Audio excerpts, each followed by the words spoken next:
Welcome to Women in Power Active, a podcast started to empower women to find their own active adventure. I'm your host, Jacqueline Gross. What if your greatest adventure is still ahead of you?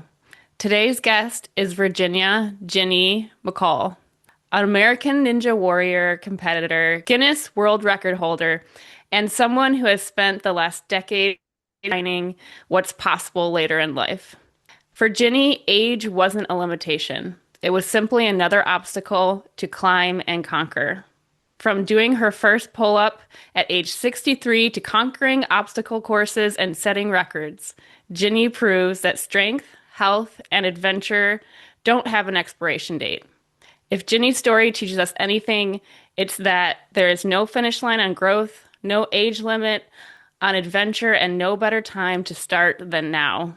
Ginny, welcome to the show. Oh, thank you very much. And I love what you had to say. That's just perfect. Perfect. Yes. No limitations. Yes.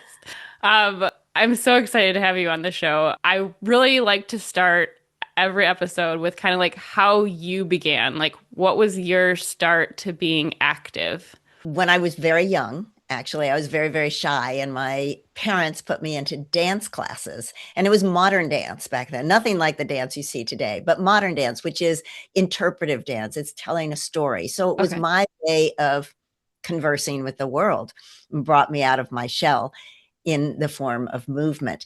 And so I continued that dance all the way into college, and then decided I wanted to go to New York City to become a professional dancer. Oh, wow. But my first dreams, I was thinking about this yesterday, was I loved Music Man, the show Music Man. I knew every word to every song, and I used to play it with my neighbor. We would switch parts and who was who. Yep. And the same thing with The Sound of Music. I just loved musicals from the very beginning, the singing and dancing, and I still love musicals. So it was a dream in a way very early on to do musicals, but I chose the path of modern dance. And so went to New York City from Knoxville, Tennessee. Wow. And yeah, it was a big dramatic change. Yeah. And it took a while. I gave myself a goal of 3 to 5 years, because you really need the time to find out your way around for sure. Yeah. And, I lived on pennies practically. My roommate and I made our own yogurt. We got furniture off of the street. We walked 40 blocks to anything before paying the 35 cents for a subway or bus. Wow. Much different now. Yeah. But it was a great, wonderful time. And I, from there, finally kind of changed over to auditioning for musicals and got this one called Pippin in 1974 with Bob Fosse as a choreographer, which was the top of the top when it came to dancing. And I stayed with that for over a year, maybe it was a year and a half. And I got to understudy one of the leading roles. But that was that moment of, I have made it, when people said, you can't make a living at being a dancer in New York City. There are thousands of people that come every day to do that. But I figured, why not now? I'm not going to wait forever to get there, although I suppose you could. Yeah. But I just went, now I'm young, I can move around, I can do with little, and I can follow my dreams. And that's what I did. And when I was on Broadway, it was like the top of the top. Where do you go from there? That was just a fabulous opportunity. But other opportunities seemed to come my way. So like, people said you should audition for commercials. And so I figured out how to do that, got the picture and resume, and I went in and met an agent. And then I started doing TV commercials, and they're on YouTube now. They go back to the 1970s. Yeah, 1970s, 1980s, 1990s. So I did hundreds and hundreds of commercials like Folgers and Mr. Clean and Sizzline and all Wonder Bread, Charmin, just tons of commercials. And it was a golden time for me, because you live off of these residuals, which keep paying for 5 years. So it was a change. And like I said, it seems like I always look at it as like a tree.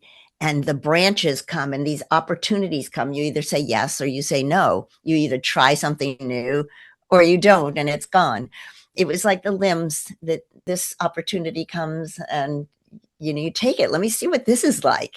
And that's kind of where all that started, and where my love of dance and Broadway and staying fit.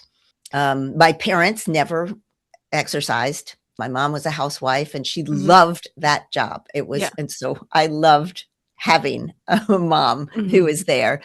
I was lucky for that. But I never saw them exercise at all. And because of my dance, I had made a goal to myself, a vow that at 16 years old, I would never stop exercising. So that's where you come in with the fitness. No matter how or what circumstances I was in, I was trying to always do some kind of exercise. Even when I had what's called a real job, when I Hmm. had to, I had to get a real job, Yeah. as we called it in the business, I always dreamed I would get back to acting. And so that was like a core: Yeah. acting, dancing, performing. Yeah. Yeah, because that's like a high pressure situation too. Like dance, like especially on Broadway, like such a like that's where everybody aspires to go. Like, It is, and it's magical. The mhm. curtains open and the audience is there, and you start the music, and it's just, it transforms you, and you have so much rehearsal that you've done, and you do Mhm. this every night, 7 shows a week, 2 on Saturday, Wow. 1 on Sunday, a matinee on Sunday. And sometimes it changes with different shows, but every step is the same. Every note is the same. Every word is the same. And it just becomes part of you. Whereas in Ninja, Hmm. you don't get that rehearsal when you go Yes. on the show at all. And that's a real frightening thing, is to, like, all of a sudden you're up on stage and you're like, oh my gosh, I've never done this obstacle before. How am Yeah. I Yeah. going to do it? So So, very different. yeah, talk a little bit about, okay, so you go from dance and then you're doing Commercials. commercials, but staying active. How did you get into American Ninja Warrior? Okay, well, that's kind of a long story, because Okay. the in between was that I got a divorce. Well, first of all, I had 2 children. That Yes. comes first. And it was, unfortunately, the things change, and so I had to move out of the city. I had to stop acting. I promised I would always get back to it, but the kids and I moved out to a kind of remote place in the Poconos. And again, people said, if you can't, you'll never make it there. It's just, what are you going to do? Yeah. So it was like starting all over, and it was very, very, very difficult. There's no two ways about it, with the blizzards and having to get a job, finding a job. My first one was in a bookstore, because I loved books and I could take the kids if they were sick. And Yeah. then I started teaching dance. So I relied on that dance in, Yeah. in many different ways. And then I got into radio. So that one had some potential of earning more and more. But it was difficult with kids too. You have to be able to be versatile, that you can work from home if necessary on the phone. Yeah. But anyway, there was that whole period where I asked my daughter, her name is Jessie Graff, and she's an American Ninja Warrior, far more than I am and far better than I am. But she said what she learned from that experience. I mean, we didn't have cable, we didn't have cell phones, we didn't have computers. She learned to be self-sufficient, because she saw me having to take care of the house with problems there, to work, to raise kids, to do shopping, and all the things that you need to do, as well as get myself out of a blizzard in the worst of conditions. So she learned that. And my son told me that he learned never to give up. So I thought that was a pretty wonderful time for them, because they got to be raised really the way I was, where they're outdoors all the time. So I did meet somebody and got remarried. We moved to Maryland, and I continued in radio for a total of 20 years, actually, with Wow. that dream Yeah. still to get back to it. And when we retired and the kids had grown up and they'd gone their separate ways, we retired to North Carolina, where there was Wilmington, which was considered the Hollywood of the East. at that time. And I went, okay, I'm going to go into film work. So I prepared myself. I got new pictures and resumes, and I went to see agents. I let my hair go gray. I was going to be that granny in commercials again. So during this time of transition and doing the things that I'd never been able to do, swimming was one. I was able to watch my daughter on American Ninja Warrior, and she was amazing. I could see her go through that course, which was so difficult, hanging by your fingertips, doing all these obstacles that look impossible until somebody gets through it and it becomes possible for others. And she had such grace and health, and she had muscles, and she looked just amazing. And I said, Jessie, I want to get stronger.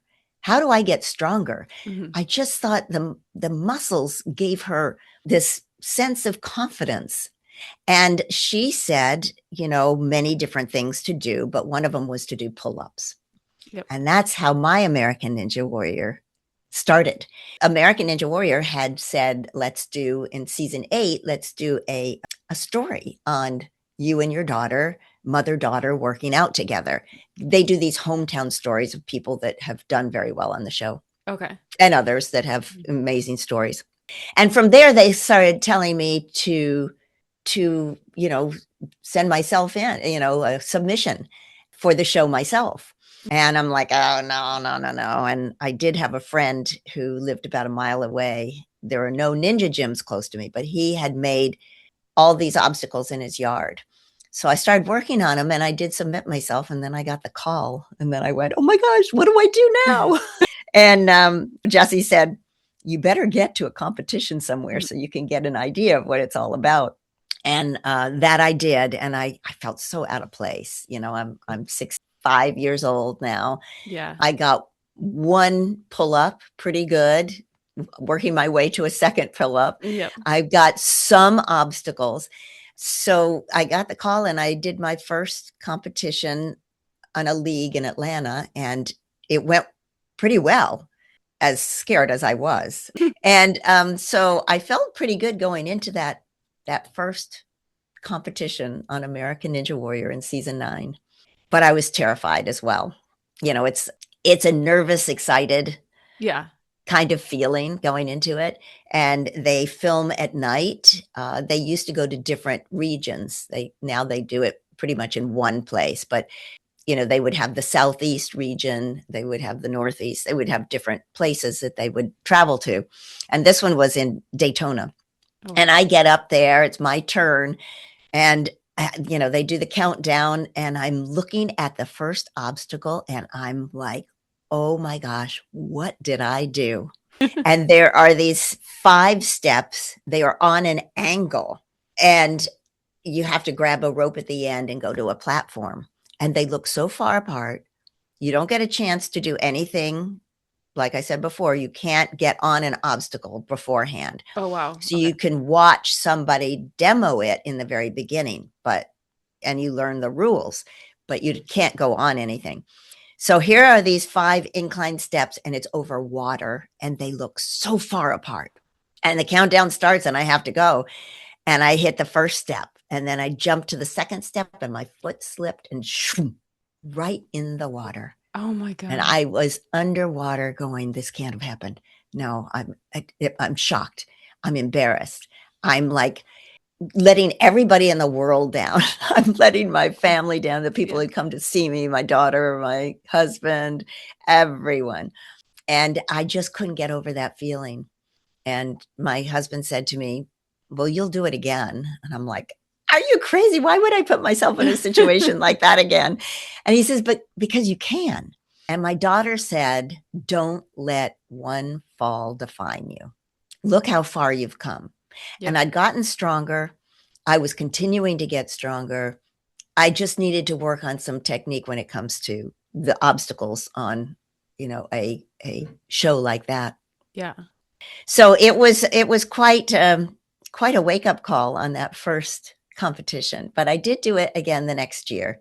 I got further on the steps, but I still didn't make it through that first obstacle. But I didn't get upset with myself so much this time because I realized that I had a weakness in one of my legs that to push off of. So once I figured that out Yep. and I only pushed off with the one strong leg, which you can do and still reach the next one, I was able to get through the first obstacle. And that was such a sense of accomplishment. And then COVID came around. And so I didn't go on the show again for 5 years. And when I did, that was season 15. And they changed the first obstacle. Oh no. I couldn't believe it. It was you run, jump on a mini tramp, and go to what looks like a pole vault pole, and the pole starts to fall down with your weight, and you have to shimmy up it very quickly to get to the other side of the pole to land on the platform. Otherwise, if you touch the water, you're out. I made it through the first obstacle, but it wasn't easy, but I made it through. And I got to the second one, and I didn't dismount in time. The second obstacles are usually a little tricky, and I didn't dismount on the very first. It was called Grease Lightning, and you slid down very fast, and you went over two great big humps, and you're holding on to nunchucks. And it didn't dismount right away. So I pushed myself back and tried again. And of course, you can't ever get the momentum back up again. Very hard to do that. Yeah. But I stayed up there for, I'm sure, over a minute. And so I was able to show my strength because I was holding on to the nunchucks with my muscle, like this. And I was just, scooting down, scooting back and scooting down. So I ended up as being the oldest person to complete an obstacle. So that was thrilling. That was thrilling for me. And I went on again, season 17, and I got through the first obstacle, but that second one was again very tricky. And, that's a goal someday to get through the second obstacle on American Ninja Warrior. I don't pretend to think that I'm going to win, but I can certainly give it a try. And they say that, it's all about showing up. It's not necessarily who is the strongest, but it's what you bring to the show. It's maybe your story. It's maybe, whatever obstacles you've conquered in life. And it's the fact that you can, if you don't give up, if you keep going and keep trying, you will get better. Yeah. What were you more nervous for, like dancing on Broadway or doing American Ninja Warrior? Well, there was no American Ninja Warrior around when I was growing up. Never heard of it. So dancing on Broadway, you are so rehearsed for it. Yeah. I mean, the first time we went on the show, the first time we opened, there were so many costume problems. So there were other obstacles to our grand opening that made it difficult we were just lucky to make all the costume changes. It was just all the different things that are going on behind the scenes to make it be magical for everybody else. So I don't think I was that nervous. And we had rehearsed for 6 weeks, I think, beforehand. So we were a well-oiled machine, as they say. We knew every step that we had to make and when we had to make it. So it was exciting. Yeah. Do you think because, American Ninja Warrior, similar to climbing or something like that, you have to be aware of your body in motion in the air.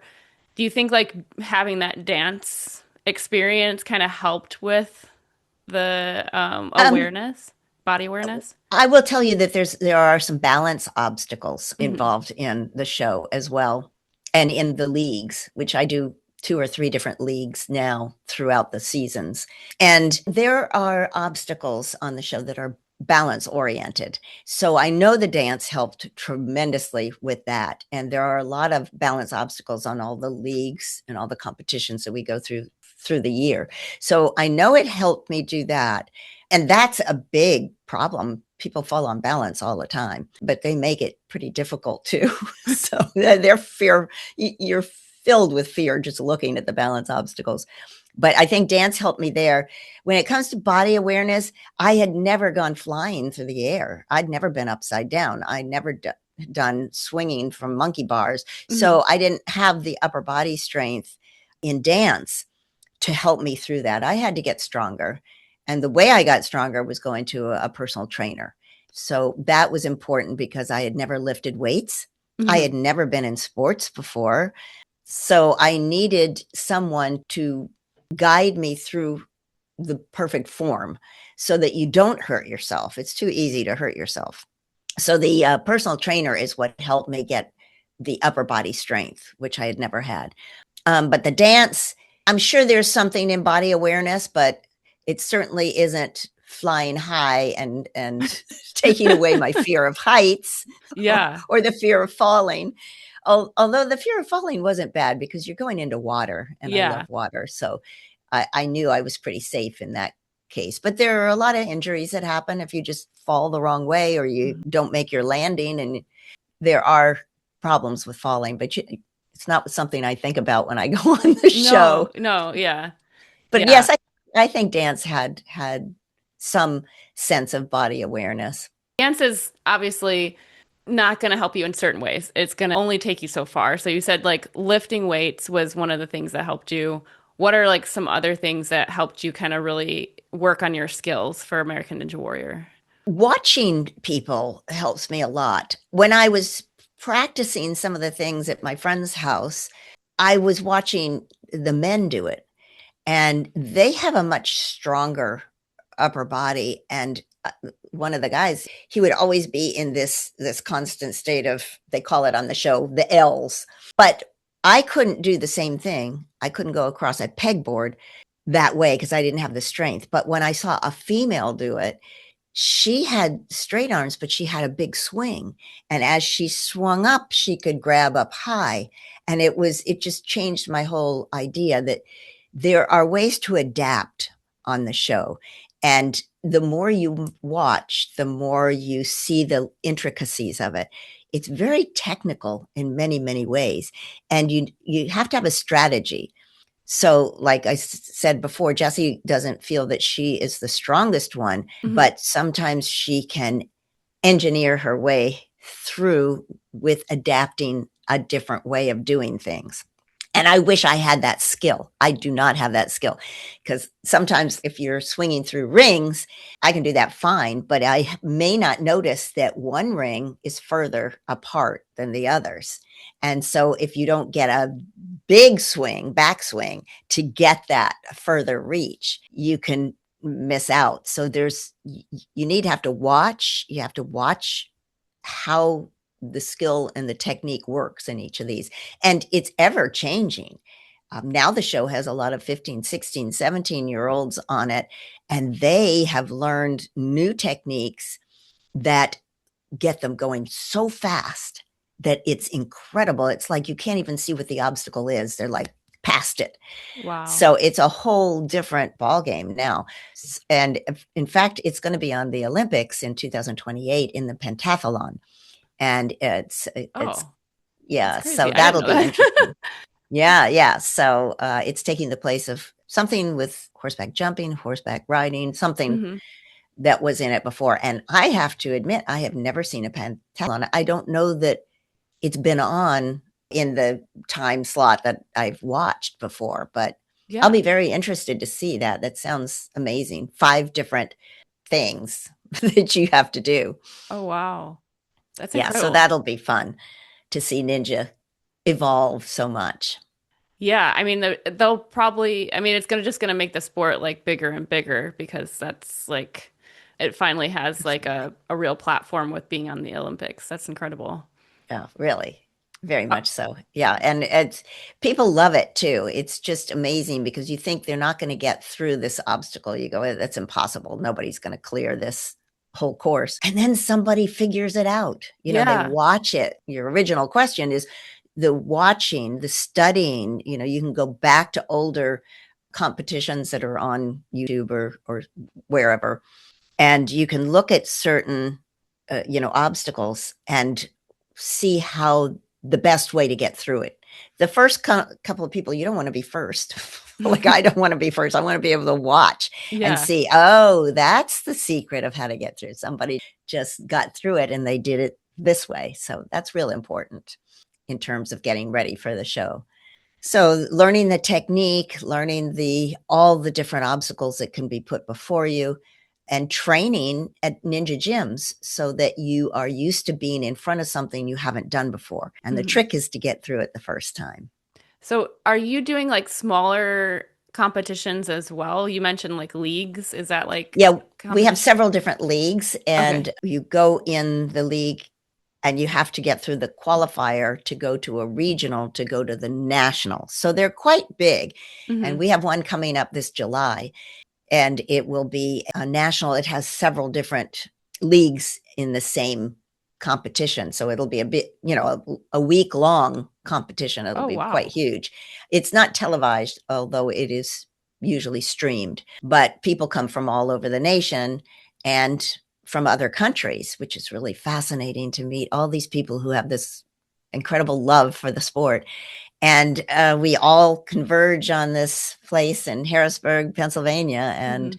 do this, get in front of these obstacles and try again. That'll be exciting. And my daughter is coming in for it as well. So Oh, I wow. get to see her because she lives on the other side, on the West Coast. I live on the East Coast. Okay. So we usually get together for some kind of competition at one point or another during the Mhm. year. And she's my coach. She's the one that like eggs me on. That's This awesome. time do it again, but do it faster. Go for it. Does she give you like training routines or anything that like to like work She on or does. feedback? Well, we can do it a lot, streaming or Zoom Hmm. or, talking to one another. And I also usually get out there quite a bit. We do some actually posts together. We do balancing and we do some fun posts that Yeah. we do as well. And we've actually done some jobs when it comes to social media. One that was Lueve in Spain. One of them Hmm. was with, oh, I can't think of her name right now. Was it the Sue Basketball. Bird one? Yes. Yeah, I just Yes. watched that. I was like, that's so cool. Yeah. Is that, yes. She was in retirement for a retirement Hmm. company. And Yeah. so they were showing her different things, hobbies that she could get into.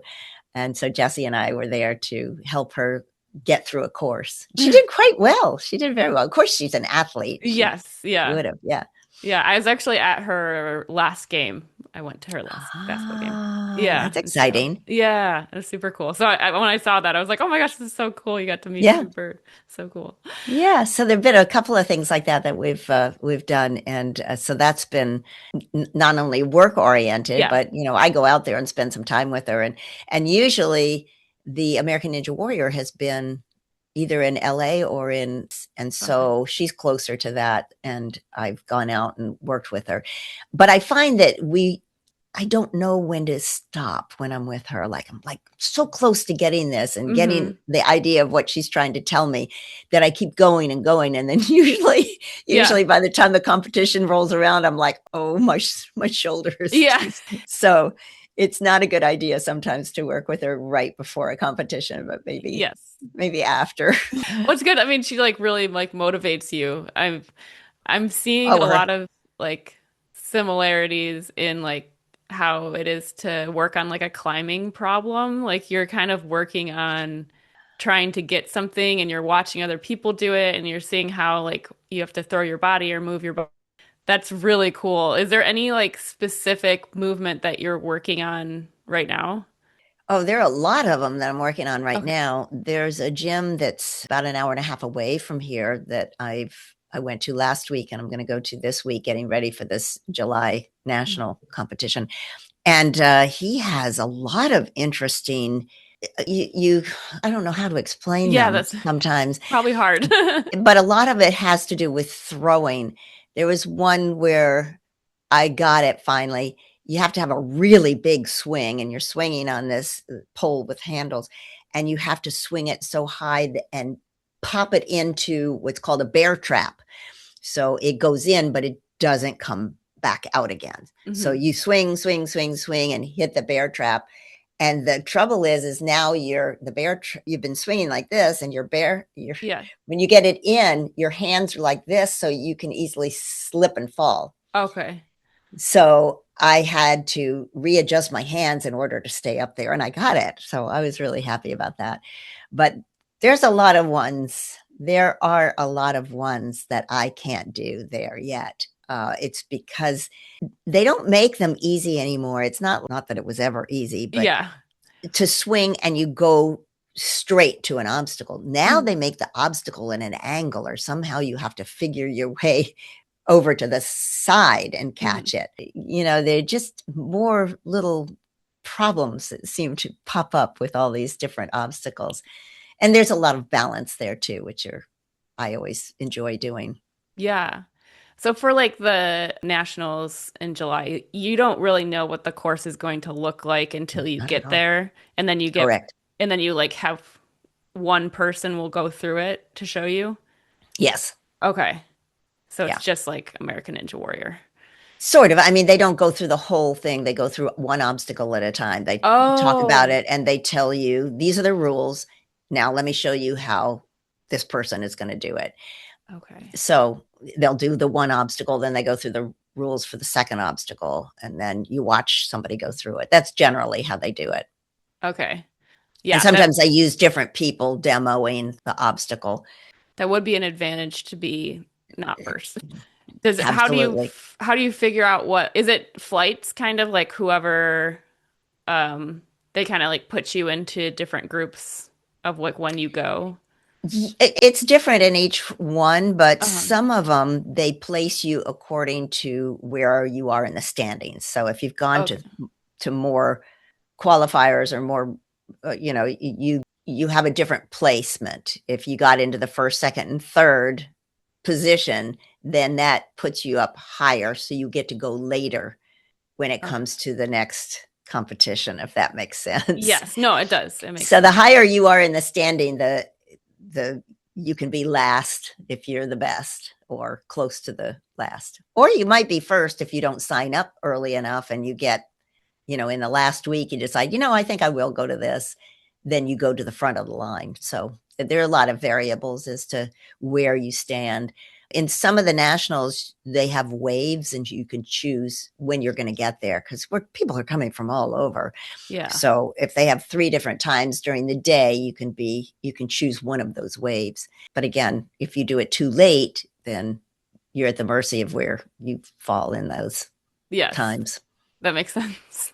If so, what was I kind of wanted to go back to like your beginning in this. Like what was like the biggest obstacle, no pun intended, that you kind of was hard for you to like to start American Ninja Warrior or yeah, just training for it. On the show, training for it. Well, I suppose the hardest one was the salmon ladder. Okay. Yeah, that's a really difficult one. And the salmon ladder is like a ladder that goes straight up, and you take a bar and you jump from one, throw yourself from one to another up Oh, the ladder. I know what you're Yeah. talking about. Yeah. Yeah. Okay. Yeah. That seemed impossible. I didn't think I'd ever get that. And some of these things you get in the beginning, and then, you might get a slight injury and you can't work on it for a while. Then you go all of a sudden, oh, I can't do this anymore. But Mhm. you can. It's just, how much can you practice something without, starting to hurt or injure yourself? So it takes some time to do it. Yeah. Do you for if you do get injured, how do you manage training? Do you just do what you can or Best thing to do is to rest it for a while and let it heal itself. Mhm. And you've overworked it apparently, and you can work other parts of your body. You can work your abs, for Mhm. instance, if you didn't hurt there. You could work your legs if it's a shoulder injury, or if it's a knee injury, you can work your upper body. So you can still work out in one way or another. And I find, in this is beyond American Ninja Warrior, but I Yeah. find that those age groups, when you're out working and you're having a family and you're driving your kids to baseball and gymnastics and all the different sports that they go to, people stop doing the exercising and they just don't have time to get into a gym and work out for themselves. In fact, it's hard to do anything for yourselves between shopping and Mhm. cleaning and driving kids. So I find myself in that situation, and I did a 20-minute routine every morning before I went. I got up extra early and did that before I went into the radio station. And so that helped me maintain. And I wanted to say to how important it is to do the strength training and the cardio work and the balance work, because these things, as you age, you start to lose bone density. The bones get softer, the muscles you lose by age 70, you've lost 50% of your muscle mass if you don't work it. So I try to tell people as they're younger to start this routine and make that vow to yourself that you will continue to exercise, because for one, I'm living proof that you can reverse what's called osteopenia, which is the step before osteoporosis. Wow. And I do a lot of these podcasts, and there are so many women in particular who have never heard the word osteopenia. Nor had I when the doctor said I had it from a bone density test as I got older. And I'm like, osteopenia, what is that? Yeah. And she explained to me, and I went, that sounds horrible. What do I do? Can I reverse this? And she said, no, just take, you can maintain it, take calcium. And I'm like, oh my gosh, this sounds awful. But I just believed what she had said, and I didn't really do anything in particular. But after I had been with this personal trainer for 2 years, lifting weights, I next got my bone density test, and it had reversed back to normal. Wow. And it can be done, and people are doing it every day now. And I'm seeing more and more people who say that they have reversed it because of the weightlifting, but because of other things as well, because you don't want to wait until you have something to start working on it. So the more we know that there is this warning sign, this osteopenia that happens, you lose 1 to 1.5% of your bone mass as you age. So it can start as early as 30. It may start at 40, but you lose even more after menopause. It could be up to 20%. So it's a real problem, because if your bones get soft and your balance isn't good, which you start to lose after age 40, you fall, you break a hip, and sometimes you never recover from that. So same thing with muscles. My mom couldn't open jars. She didn't have the strength in her hands. She had arthritis, and she had macular degeneration, which is a loss of independence. And so knowing these kind of histories or family histories are so important. So now I do everything I can for my eyes, because I saw how she suffered with that macular degeneration. And I also have work on grip a lot, because I'm, always hanging, and that's supposed to be helpful. And I kind of use that saying, I don't know who did it, but it's, you want to keep the parts moving so the moving parts don't rust. So that's what I feel, because I have terrible arthritis in my knuckles, but I can still hang on my fingertips and do, the cliffhanger is what it's called. Yeah. And so it's important to keep that, sometimes I take a rubber band from the broccoli or the asparagus that you get in the grocery store, and I just work my fingers, and I try different kinds of things to constantly, you can do that when you're watching TV. I just constantly trying to keep them moving and agile and not let those moving parts rust. And the other thing is I try to strengthen the muscles around each of the joints, because again, your joints can wear out with that constant movement. So it's important to pay attention to these things early in life, with your muscle mass, to your bone density, to your balance, to your grip control, tons of cardio. All these things are so important to have as a daily routine. Yeah. So I diverse from American Ninja Warrior, but these are things that I've learned along the way by being conscious of upper body strength. Yeah. Do you have like any specific goals for yourself this year, moving into next year? I just accomplished one. I have gotten a Guinness Book of World Records 2 years ago. I was in the Guinness Book in 2024 for being the oldest competitive ninja athlete, female, in the world. Wow. I was like, what? How do you even find that out? there are leagues. Competitive is the key word there, that I Hmm. compete. And old is the other key word. But they asked my daughter and I to come up with a couple of things to do in tandem. So we got two more world records by doing them together. We did tandem pull-ups and we did tandem synchronized rings. Oh, wow. And at they call it Muscle Beach in California. Those were two. And just recently, I was able to break somebody else's record Hmm. in an inverted bar hang. And it's very difficult to explain to somebody what that is, Yeah, okay. but you're hanging by your hands, your feet are above your head, and your Okay. head is down below. So all your weight is on that grip Yep. and shoulders. But the hard part is you're on a bar. If you're on rings, no problem staying Hmm. straight. But on a bar, it's in your way from getting totally straight. So you almost have to have this, again, a balance. You find that balance point and then you grip all get out. Yeah. So I was able to do that for 1 minute and 39 seconds. And the Wow. record was 1 minute for the oldest. Again, that word oldest, the oldest person to perform an inverted bar hang. And Wow. so that was fun. And, these things, I had a fear of heights. Uh-huh. So doing American Ninja Warrior was at first difficult, except you don't think about it. You don't look down. Yeah. Um, and being upside down is not my favorite place to be at all. So it took me a while to just find out how to make that happen. So that was exciting. So I'll have 4 Guinness World Records. Wow. Yay. Congratulations. That's There they are awesome. right there. There's 3. Just have to get the last one now. Yeah. So that's fun. So that's been a goal. And, I've tried something couple of things different. I'm starting to do open water swims. Oh, wow. So that is a whole different ball game from the swimming that I do Hmm. as a regular. I go to states and nationals when it comes to swimming too. They used to call it the Senior Olympics. Now they call it the Senior Games, but it's 50 people, 50 plus. Okay. And you do have age delineation. So I'd be in I'm 74 Hmm. now. So I'm considered 75 because I turned 75 this year.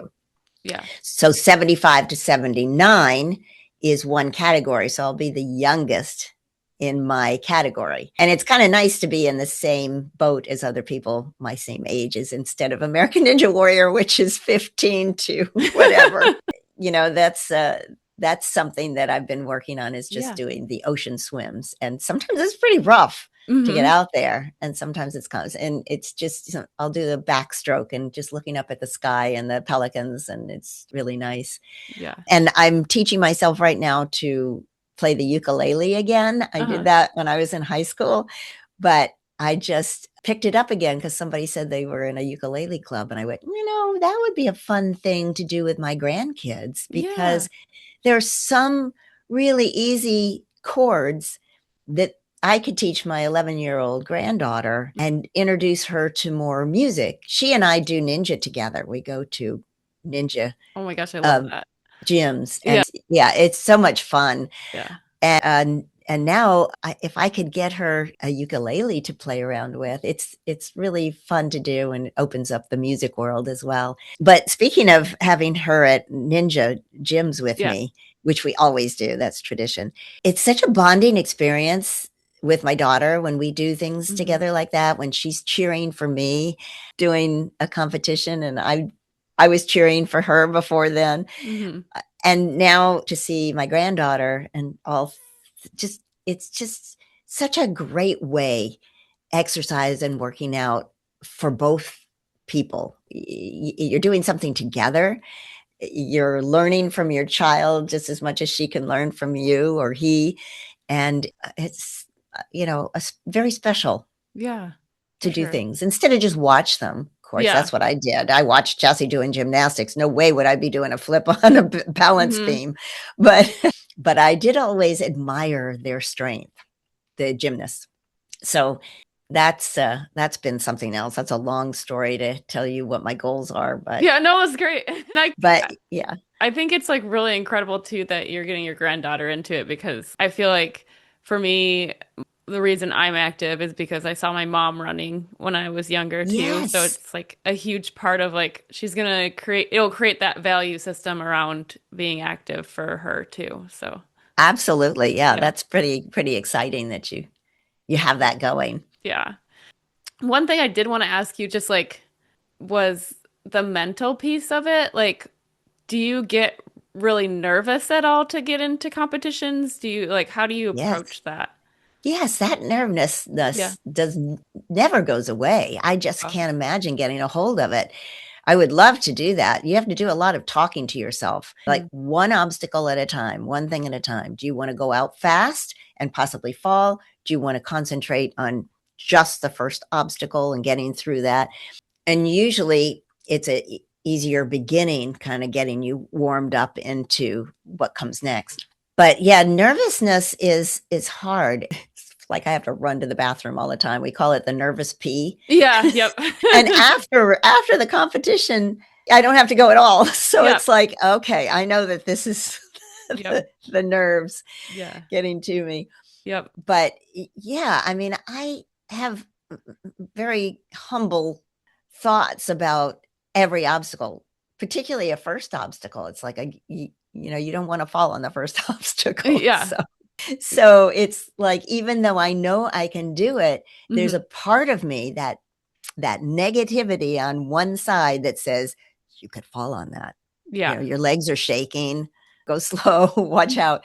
But I always say that there's the angel on this side that you've done this before. You can do this. You can. And the other one saying, but one slip of the foot and you're Yep. down. I say that mental is 85 to 90% of it, that you can talk yourself into something, you can talk yourself out of something. Yep. And it's a big argument that goes on in your head. And it's about everything. Everything you do. Do you want to go to that first class? You don't know what you're doing. You feel bad. You'll be all these thoughts. Hmm. They just come fleeting in from someplace. And it's something that you really have to battle all the time. At Yeah. least try it, or try it in ninja. It's always in baby steps. I don't just jump to something the first time. I will jump to see if I can get it. Oh, can I touch it?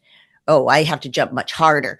Okay, now I think my hand is high enough over it that I'm not going to jolt my shoulders. And so I take it one step at a time, Hmm. little by little. That's awesome. That kind of, I guess this goes like nicely into our final question, which is like, what words of empowerment would you give other women who want to start something, be consistent, or I mean, it could be American Ninja Warrior, it could be anything. Like, what words of empowerment would you give them? First of all, you're never too old. And it's never too late to chase a dream. And you've got to change some of those old perceptions Mhm. that are there. Like what I had was you don't want to get too bulky because it's not feminine. Or after 50, it's all downhill. Those kind of stereotypes stick with you. Even today, there are many women who go, "Oh, I don't want to get too bulky." I'm like, do you know how much it takes to get too bulky? Yeah. Um, and you can do a lot more than you think you can. You can look at something and go, I'll never be able to do that. But if you take it step by step, you can. It's getting that first time out where you commit. Like, even if you're going to start walking, you got to commit to it. Find a buddy.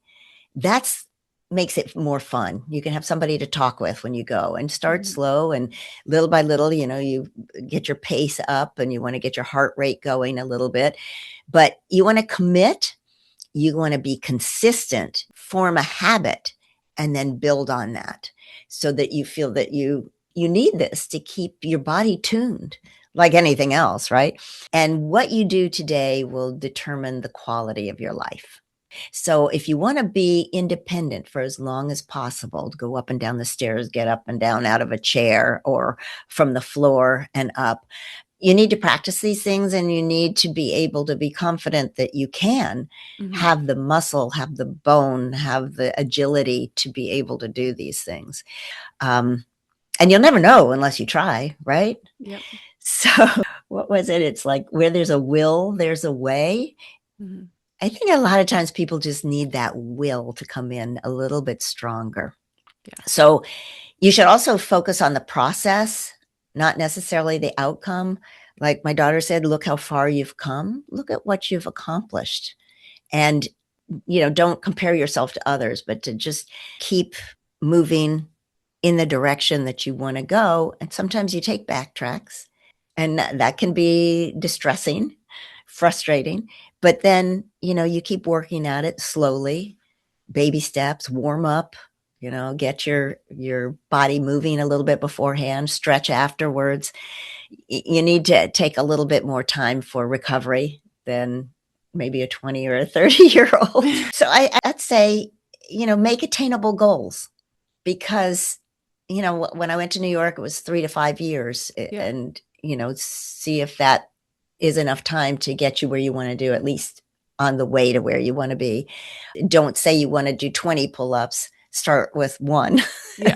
And then feel great when you do get that one. Yeah. And just up it a little bit each time. So I think those are pretty much what I would say. Yeah. One of my sayings that I love to tell people is, change the way you look at things, and the things you look at will change. Like, don't say, I can't do that. Say you can't do that yet, and see the process to get there.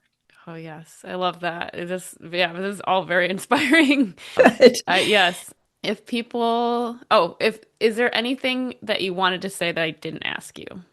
Well, I think the failure too, you can use failure to get stronger. Instead of being devastated by the fall, use it to make yourself go more forward towards it and master it.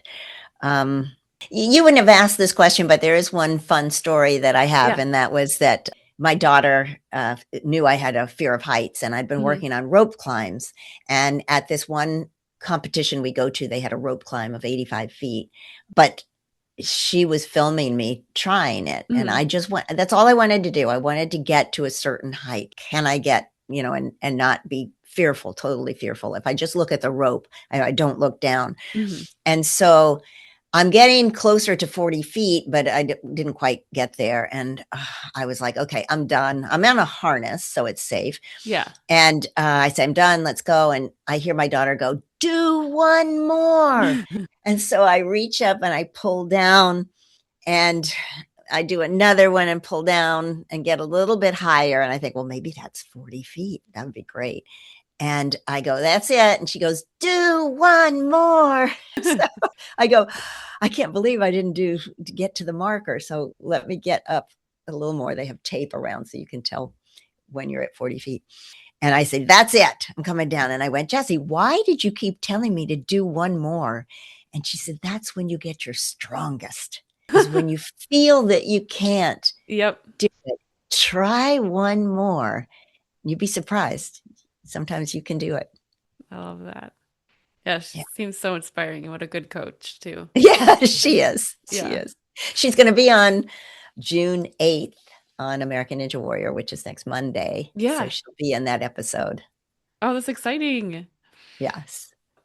If people want to follow along on your journey or get some more wonderful tips from you, how can they follow along? Oh, please come on, follow on Instagram, which is just my name. Most everything is just my name. And you'll have that in the show notes, right? Yep, of course. But it's spelled Ginny is Ginny, and MacColl is MacColl. So it's a little different, but it's at Ginny MacColl for Instagram. I'm on Facebook with the same name. And on YouTube, I have some of my old commercials and a couple of my submission videos to American Ninja Warrior there. I'm just trying to update it, but the commercials would be kind of fun to watch. Yes. Oh, and also TikTok. I'm on that with the same name, just Ginny MacColl. You can follow me at Jacqueline Gross, JACALYNGROSS. You can follow Women in Power Active at Women in Power Active. If you're listening to this and you want to watch the video version, you can go to YouTube. Our channel is called Women in Power Active. And please subscribe. It really does help. Both the audio and video version of this podcast was produced by Jeremy Canaria and edited by me. Ginny, thank you so much for being here today. This has been so wonderful to listen to. Oh, thank you for having me. It's been a delight, and I hope your audience will enjoy it as well.